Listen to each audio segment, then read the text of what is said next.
رسول کریم صلی اللہ علیہ وآلہ وسلم نے فرمایا، جو کسی کا عیب دیکھے تو پھر اس کی پردہ پوشی کرے تو وہ اس شخص کی طرح ہے جس نے زندہ دفنائی گئی لڑکی کو نئی زندگی بخشی ہو۔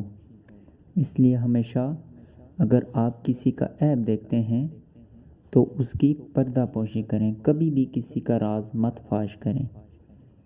حضرت علی رضی اللہ تعالیٰ عنہ نے فرمایا کہ 3 کام اللہ کو بہت پسند ہیں۔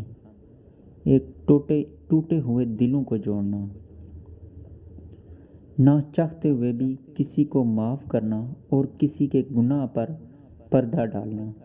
اس لیے ہمیشہ اگر کسی سے کوئی غلطی کوئی کوتاہی ہو بھی جائے نا تو ہمیشہ معاف کر دیا کرو۔ اللہ کی ذات سے صلہ لیا کرو، انسان سے نہیں۔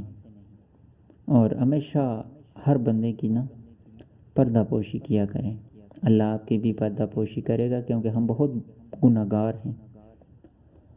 بحث کے دوران جب کسی کا راز فاش ہونے کا ڈر ہو نا تو اپنی ہار مان لو، کیونکہ بحث میں تم پھر کبھی جیت جاؤ گے، مگر راز خدا کی اور لوگوں کی امانت ہوتی ہے۔ اعتبار ہار دیا تو کبھی بھی کچھ جیت نہیں پاؤ گے۔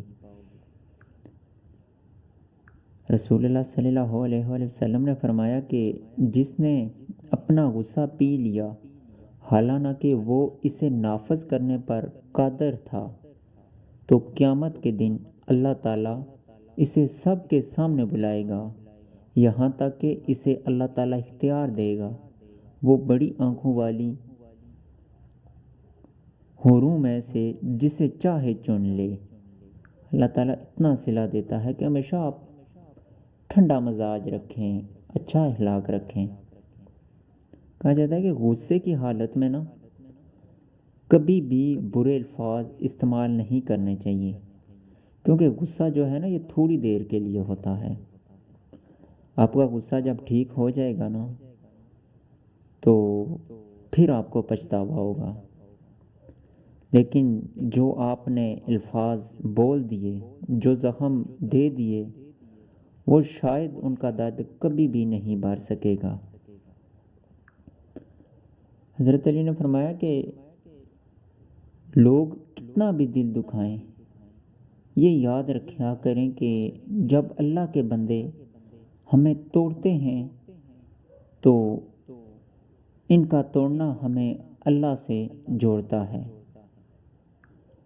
اور سب سے ذلیل ترین انسان وہ ہے جسے حق اور سچ کا پتہ ہو پھر بھی وہ جھوٹ کے ساتھ کھڑا رہے۔